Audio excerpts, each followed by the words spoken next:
Right, diving deep today. And wow, did you all send in some intense topics? Yeah, no kidding. Love and sacrifice. Like, where do we even start with those? I mean, they're kind of huge GE, right? Right.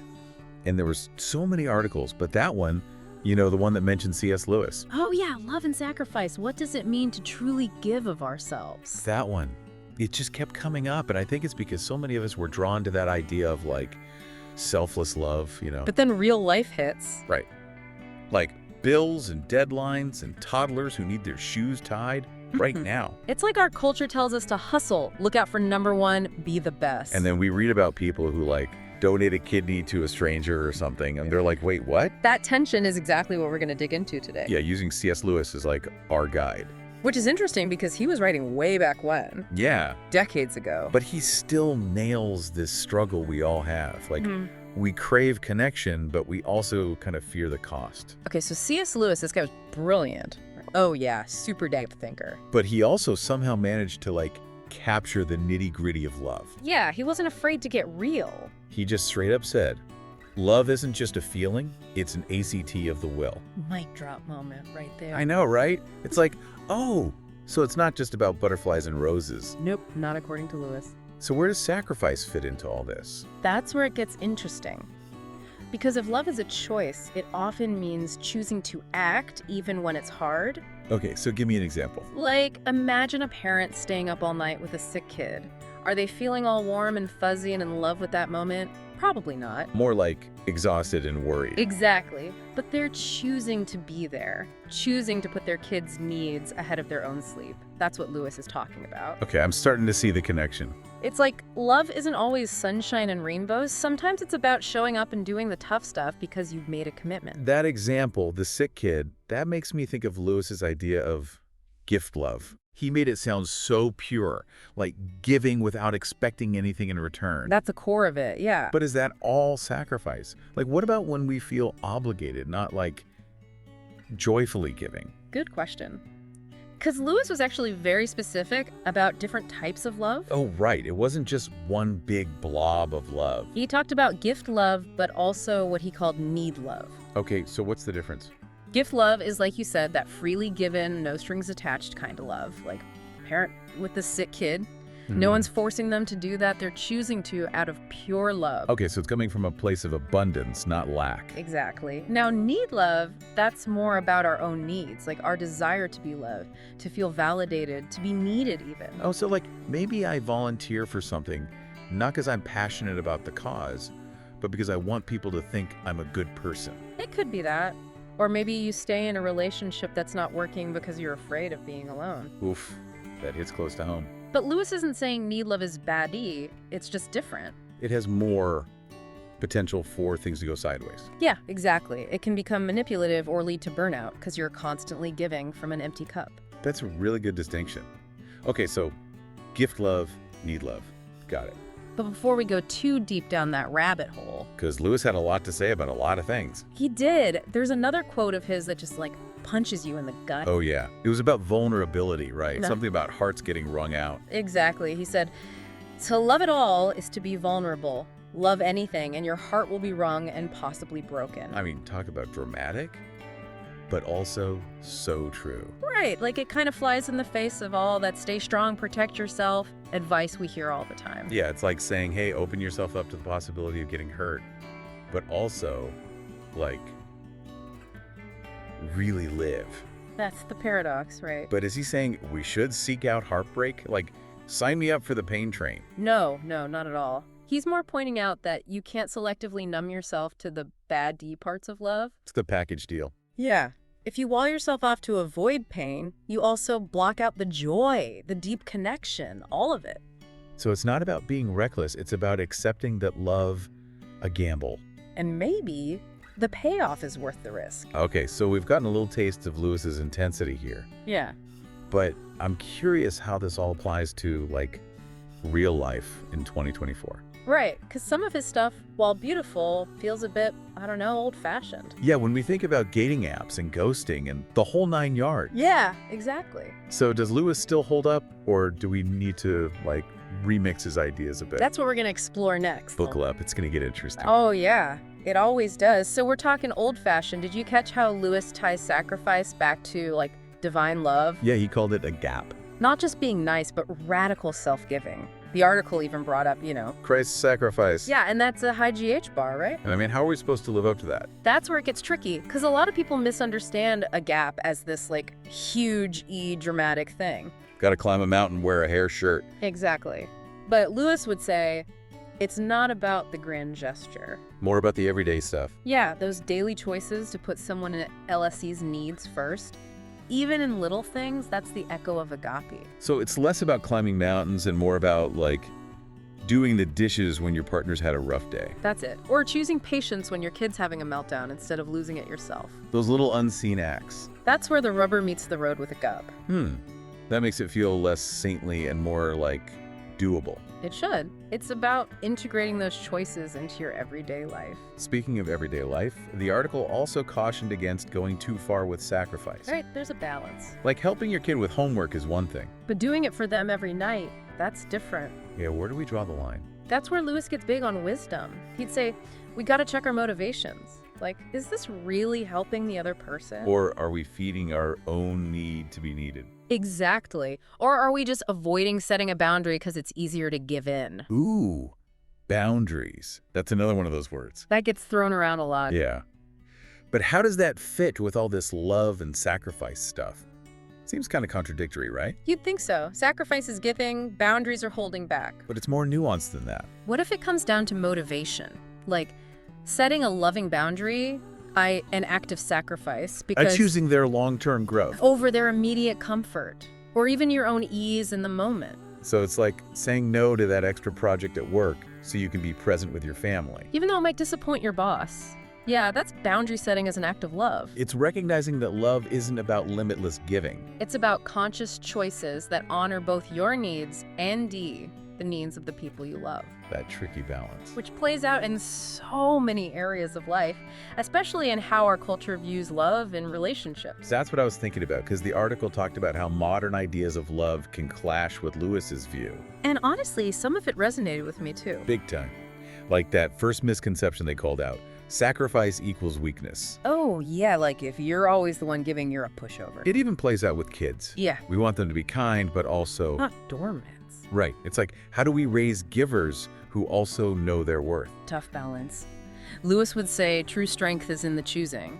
Giving in to every demand isn't strength. It's more like fear of conflict. Often, yeah. But choosing to sacrifice for something you deeply believe in, that takes courage. So it's less about the act itself and more about the WHY behind it. Exactly. Are you acting out of love or insecurity?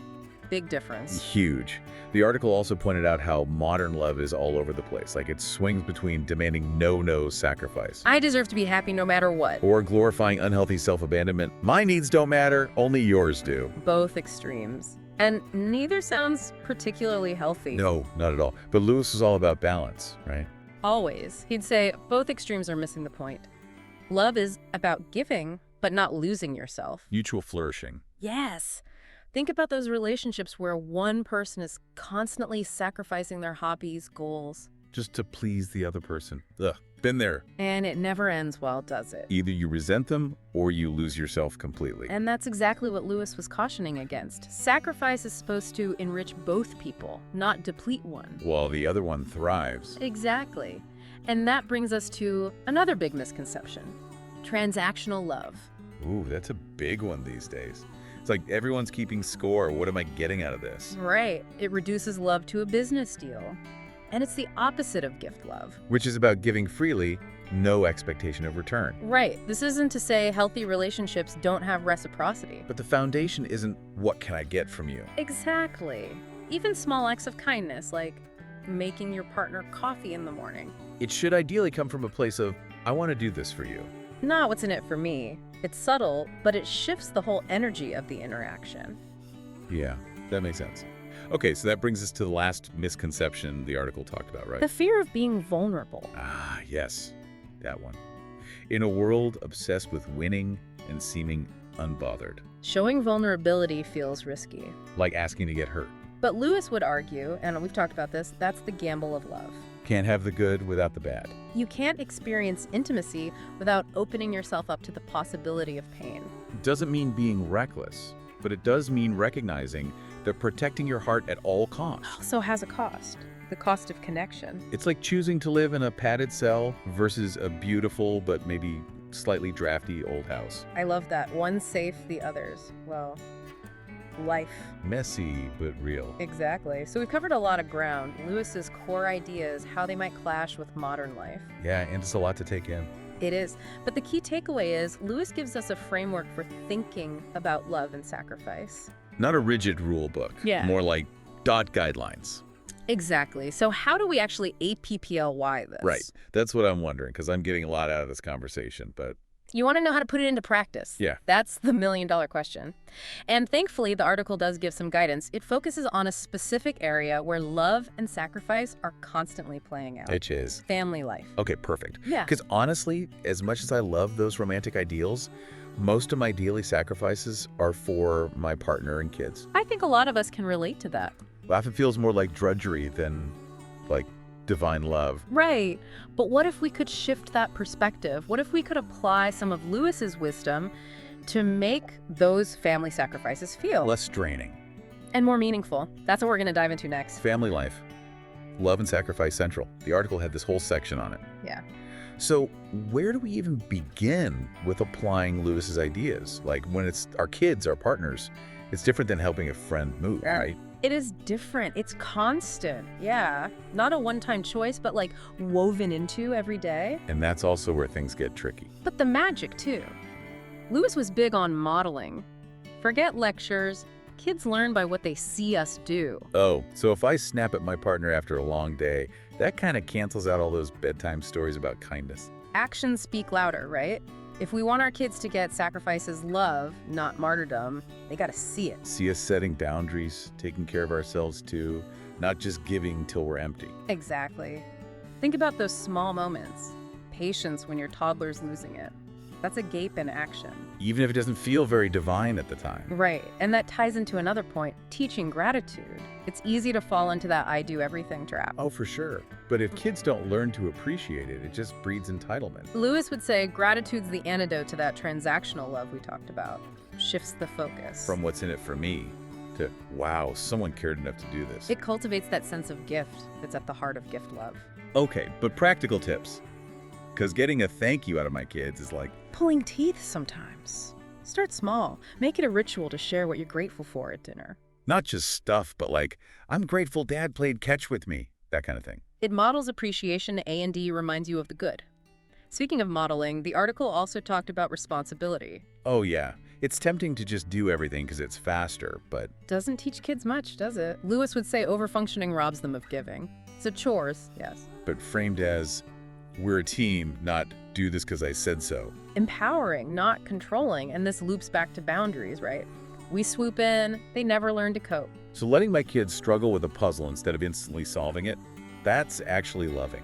It's prioritizing their growth, even if it's messy. That's the wisdom Lewis was talking about. Changes how I see those helicopter parent moments. It's not that we don't care, it's that we care enough to. Let them build resilience. And the article made a point that hit me. It's not enough to just DO this in the family.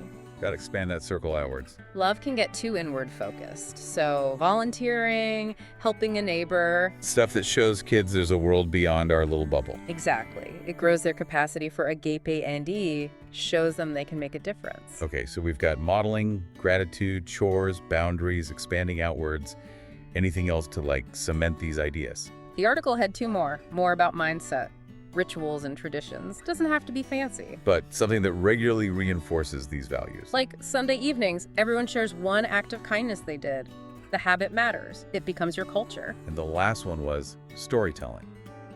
I read to my kids, but how does that tie in? Stories are powerful. Think back to the ones that stuck with you. Use that. Read about selfless characters. Then talk about it. Like, why'd they do that? Was it hard? How to make others feel? Sneaking in life lessons, right? Okay, so Lewis's big ideas, practical tips for raising good humans. What stands out to you? For me, it's reframing sacrifice. Not a burden, but a choice. And it's the little things that add up. Me too. Lewis, even though he's from another time, gives us this way to think about love that's both challenging. And hopeful. Exactly. He reminds us, even in a selfish world, we can choose love, choose to make a difference, one little act at a time. And those choices, they ripple outwards. Create a better world for us and for generations to come. That's powerful stuff. It is. Well, on that note, we'll leave you to ponder all this, see how it fits into your life. Maybe it's a talk with your partner, a new family ritual, or just choosing patience next time someone spills their milk. Small acts, big impact. That's what I'm taking away. Thanks for joining us on this deep dive.